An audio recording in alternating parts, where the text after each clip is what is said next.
Hi friends, எல்லோரும் எப்படி இருக்கீங்க? இன்றைக்கி vlog வந்து பார்த்திங்கன்னா ஒரு ஈவினிங்லேருந்து வந்து ஸ்டார்ட் பண்ணுறேன். ஒரு ஈவினிங் டின்னர் ரெசிபியோட vlog வந்து ஸ்டார்ட் பண்ணுறதுக்கு முன்னாடி லாஸ்ட் vlog வந்து பார்த்துட்டு நிறையா பேர் உங்களோட ஸ்வீட் கமெண்ட்ஸு அவ்வளோ அழகாக இருந்தது. எனக்கு வந்து அந்த ரொம்ப நாள் கழித்து ஒரு vlog போடும்போது ஒரு பெரிய மோட்டிவேஷனாக இருந்தது உங்களோட கமெண்ட்ஸு. ஸோ நீங்களாம் மிஸ் பண்ணுறேன், நீங்கள் வந்தது ரொம்ப சந்தோஷம் அப்படின்னு சொன்னப்போ எனக்கு வந்து ரொம்ப ரொம்ப ஹாப்பியாக இருந்தது. அதாவது யூடியூப்ன்றது வந்து பார்த்திங்கன்னா ஒரு பெர்மனண்ட்டான ஒரு பிளாட்ஃபார்ம் அப்படின்னு சொல்ல முடியாது. ஸோ இது வந்து நம்ம எவ்வளோ நாள் இதில் வந்து இருப்போம் அப்படின்றதெல்லாம் வந்து ஷுவராக தெரியல. பட் அந்த எவ்வளோ நாள் இருக்குமோ அந்த ஜேர்னியை வந்து ரொம்ப ப்ளசண்ட்டாக ஆக்குறது வந்து உங்களோட சப்போர்ட் மட்டும்தான். ஸோ அது வந்து நான் இந்த பிரேக்கில் வந்து நல்லா புரிஞ்சுக்கிட்டேன். அந்த ஒரு வீடியோ ரொம்ப நாள் கழிச்சு கொடுத்ததுக்கப்புறமா அதை படித்து பார்க்கும்போதே ரொம்ப ரொம்ப ஹாப்பியாக இருந்தது. சில கமெண்ட்ஸ் வந்து ரொம்ப எமோஷ்னலாக இருந்தது. எனக்கு வந்து என்னோடய ஃப்ரெண்ட்ஸு ஃபேமிலியில் மட்டும்தான் என்னை வந்து என்னை லாவி, லாவணி, லாவன் அப்படிலாம் வந்து கூப்பிடுவாங்க. அதுக்கப்புறமா என்னை வந்து கூப்பிட்றது வந்து பார்த்திங்கன்னா சப்ஸ்கிரைபர்ஸ் தான். ஸோ அவ்வளோ ஸ்வீட்டாக அவங்க வந்து கமெண்ட் செக்ஷனில் மிஸ் யூ லாவி, லாவன் அக்கா இப்படிலாம் வந்து கூப்பிட்றப்போ ரொம்ப ஹாப்பியாக இருந்தது. ஸோ இது வந்து உங்கள் கூட நான் வந்து ஷேர் பண்ணிக்கணும்னு நினச்சேன். ஸோ ரொம்ப நாள் கழிச்சு vlog போட்டோடனே எனக்கு அந்த ஹாப்பினஸ் திருப்பி கொடுத்ததுக்கு உங்கள் எல்லாருக்குமே வந்து ரொம்ப ரொம்ப தேங்க்ஸ்.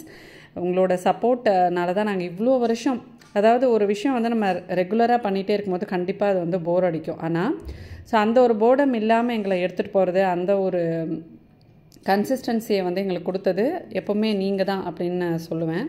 ஸோ அது மாதிரி எவ்வளோ நாள் இருக்கமோ அவ்வளோ நாளும் உங்களோட சப்போர்ட் வந்து எங்களுக்கு வேணும். ஸோ இதை வந்து லைஃப் லாங் எடுத்துகிட்டு போகணும் அப்படின்றது தான் எப்போவுமே எங்களோட ஆசையாக இருக்கும். பட் குழந்தைங்க வளர வளர அந்த ரெஸ்பான்சிபிலிட்டிஸ்லாம் வந்து ரொம்ப ஜாஸ்தியாகுது. ஏன்னா இந்த யூடியூப்குள்ளே வரும்போது நிக்கில் குட்டி, மிதுன் குட்டிலாம் வந்து ஒரு 3 வயசு 5 வயசுன்னு நினைக்கிறேன். நிக்கிலுக்கு 5 வயசு இருக்கும்போது ஸ்டார்ட் பண்ணேன். இப்போ மிதுன் வந்து 4 வயசு. ஸோ ஒரு அப்போ இருந்த அவங்களோட படிப்பு, அவங்களோட இது எல்லாமே தாண்டி இப்போ வந்து பார்த்திங்கன்னா அந்த ப்ரியாரிட்டிஸ் வந்து அவங்களுக்கான டைம் நம்ம ஒதுக்கே ஆகணும் அப்படின்ற மாதிரி ஆயிடுச்சு.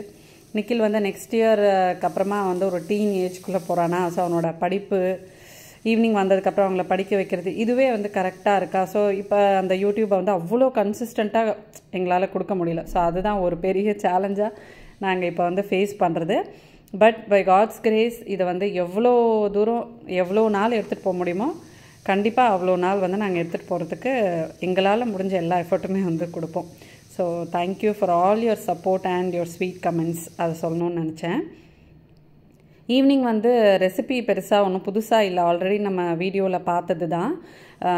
பாசிப்பருப்பு ஒரு தால் வச்சு ஒரு கிரேவி மாதிரி வந்து பண்ணுவேன் நான். இதை நிறைய வீடியோஸில் வந்து ஷேர் பண்ணியிருக்கேன்.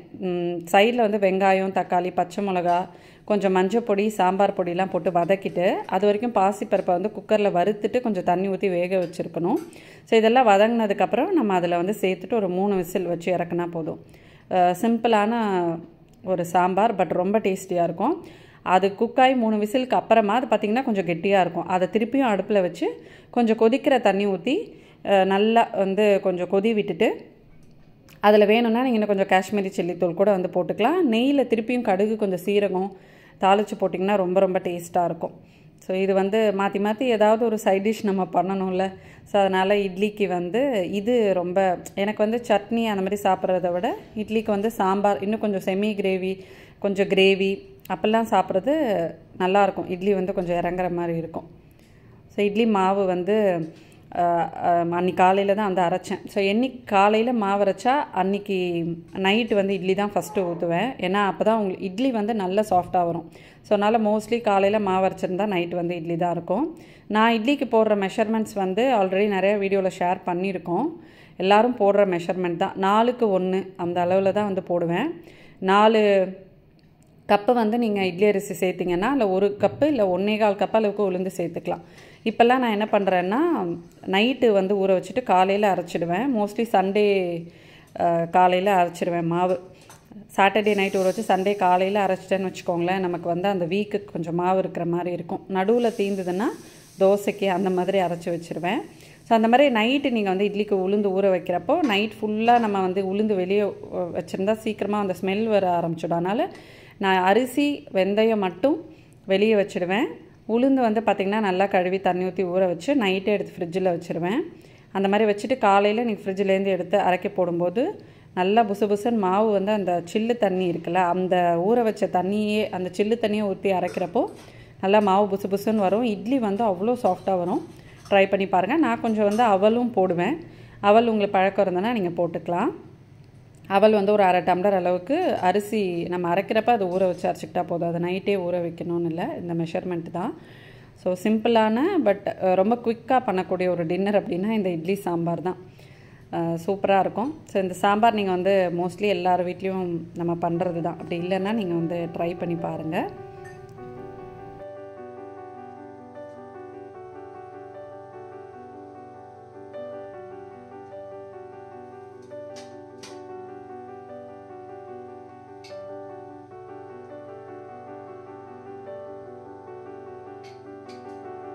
அப்படியே நெக்ஸ்ட் டே நான் வந்து vlog கண்டினியூ பண்ணுறேன். ஸோ அன்றைக்கி வந்து சூப்பரான ஒரு லன்ச் காம்போ நான் வந்து பண்ணியிருந்தேன். ஸோ அதை வந்து உங்களுக்கு நான் ஷேர் பண்ணணுன்னு நினச்சேன். ஸோ இது வந்து ஆஸ் யூஷுவல் பண்ணுற மாதிரி ஒரு புதினா ரைஸ், அது வந்து நிறைய காய்கறிலாம் போட்டு பண்ணேன் நான். ஸோ இந்த புதினாவுக்கு வந்து புதினாவும் கொஞ்சம் பச்சை மிளகா கொஞ்சம் கொத்தமல்லியும் போட்டு கொஞ்சம் இஞ்சி போட்டு நீங்கள் வந்து அரைச்சி எடுத்துக்கலாம். ஸோ குக்கரில் தான் நான் டைரெக்டாகவே பண்ணேன். இதுக்கு வந்து கொஞ்சம் எண்ணெய் விட்டுட்டு மசாலா ஐட்டம்ஸ்லாம் வந்து தாளிச்சிட்டு கொஞ்சம் வெங்காயம் போட்டு நல்லா வந்து வெங்காயம் தக்காளி போட்டு நல்லா வதக்கிட்டு நம்ம அரைச்ச பேஸ்ட்டையும் ஊற்றி நல்லா வதக்கணும். ஏன்னா அது எல்லாமே நம்ம பச்சையாக அரைச்சதுனால பச்சை ஸ்மெல் அடிக்காமல் நம்ம வதக்கிட்டு அதுக்கப்புறம் காய்கறியெல்லாம் போட்டு நம்ம ரைஸ் தேவையான அளவு சால்ட் போட்டு அன்றைக்கி வந்து அந்த மாதிரி நான் ட்ரை பண்ணேன். ரொம்ப சூப்பராக இருந்தது. அதுக்கு சைட் டிஷ்க்கு வந்து ஒரு பன்னீர் வந்து கர்டு ஒரு பேஸ் கிரேவியாக வச்சு நான் அன்றைக்கி வந்து ஒன்று பண்ணியிருந்தேன். ஸோ அது பன்னீர் அதுக்கப்புறம் வெஜிடபிள்ஸ் எல்லாம் வந்து சாட்டே பண்ணுறதுக்கு கொஞ்சம் எண்ணெயில் வந்து கொஞ்சம் காஷ்மீரி சில்லி தூள் அப்புறம் கொஞ்சம் கரம் மசாலா கசூரி மேத்தி எல்லாம் போட்டுட்டு கேப்சிகம் வெங்காயம் பன்னீர் எல்லாத்தையுமே பச்சையாக போட்டு நல்லா மேரினேட் பண்ணி வச்சுடுங்க.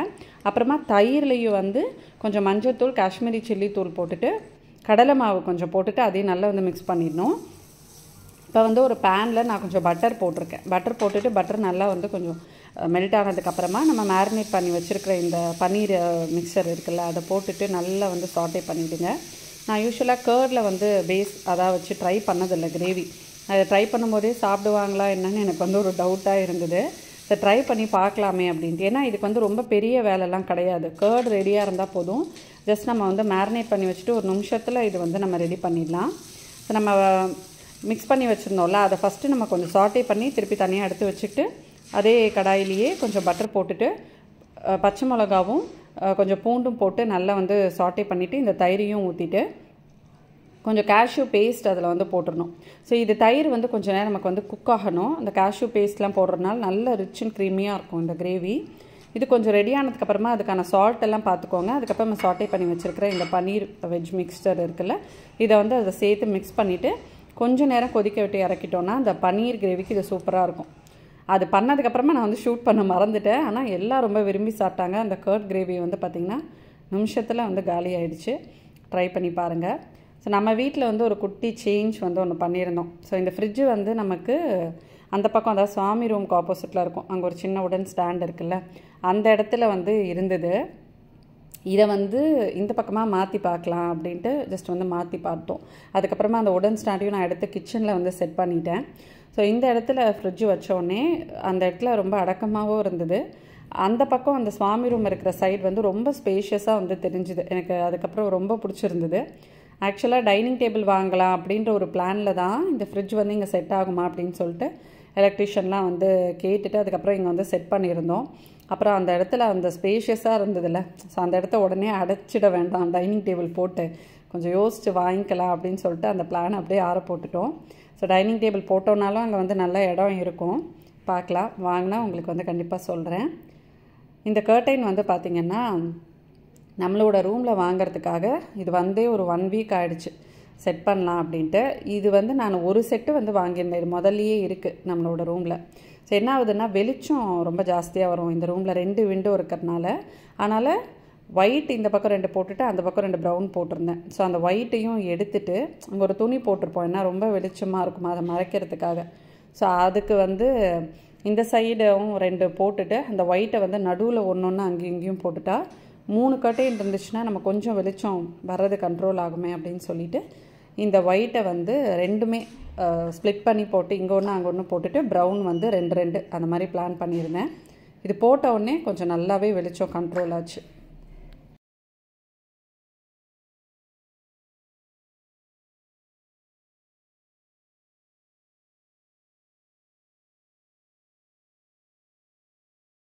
இந்த கர்டனோட லிங்க்ஸ் வந்து நான் உங்களுக்கு டிஸ்கிரிப்ஷனில் கொடுக்குறேன். அந்த ப்ரௌன் மட்டும்தான் நான் வந்து ஆன்லைனில் வாங்கினது. அந்த ஒயிட் வந்து நாங்கள் ஸ்பரில் வாங்கினோம்.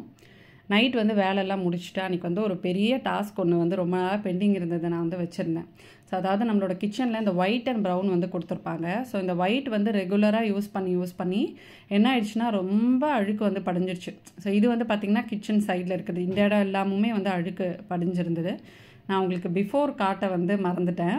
ஸோ ஆஃப்டர் நான் வந்து க்ளீன் பண்ணதுக்கப்புறமா தான் காட்டுறேன். கொஞ்சமாக வந்து நம்ம டிஷ்வாஷிங் லிக்விட் எடுத்துகிட்டு கொஞ்சம் ஸ்க்ரப்பு வச்சு நான் எல்லா ஒயிட் போர்ஷனையும் நல்லா தேய்ச்சி வந்து க்ளீன் பண்ணதுக்கப்புறமா இது வந்து நல்லா பளிச்சுன்னு ஆயிடுச்சு.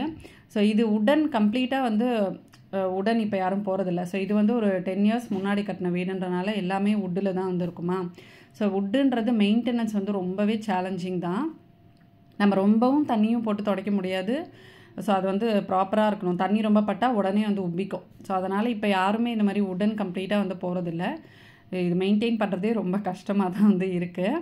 ஆனால் இன்றைக்கி ஒரு 1 hour வேலையெல்லாம் முடிச்சுட்டு டைம் ஸ்பெண்ட் பண்ணிவிட்டு ஒரு டீப் க்ளீனிங் மாதிரி வந்து பண்ணியாச்சு.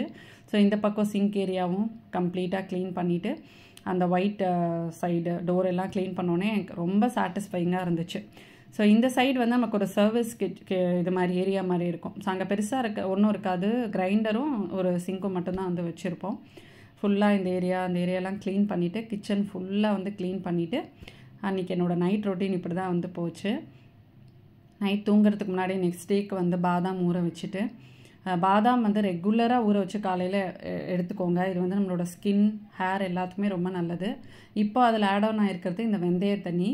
வெந்தயம் நம்ம வந்து ஊற வச்சு காலையில் அந்த தண்ணியை குடிச்சிட்டு வெந்தயமும் நீங்கள் வந்து அப்படியே கொஞ்சம் சூ பண்ணி சாப்பிட்லாம். இல்லை மோர் குடிக்கிறோம்ல, அந்த மோரோடு கொஞ்சம் சூ பண்ணி சாப்பிட்லாம். இதுவுமே வந்து ரொம்ப நல்லது. நம்மளோட ஹேருக்கு எல்லாத்துக்குமே ரொம்ப நல்லது. இந்த தண்ணி ஒரு ஸ்ப்ரே பாட்டிலில் போட்டு ஹேரோட ஸ்கேல்ப்லேயும் நீங்கள் வந்து அப்ளை பண்ணிங்கன்னா ஹேர் டேண்ட்ரஃப் ப்ராப்ளம்லாம் இல்லாமல் இருக்கும். இது ஒரு சின்ன வீடியோ தான், பட் இந்த வீடியோ நீங்கள் என்ஜாய் பண்ணியிருந்திருப்பீங்கன்னு நம்புகிறேன். நெக்ஸ்ட் ஒரு இன்ட்ரெஸ்டிங்கான யூஸ்ஃபுல்லான ஹாப்பியான vlogல உங்களை நான் மீட் பண்ணுறேன். அது வரைக்கும் பாய் ஃப்ரெண்ட்ஸ்.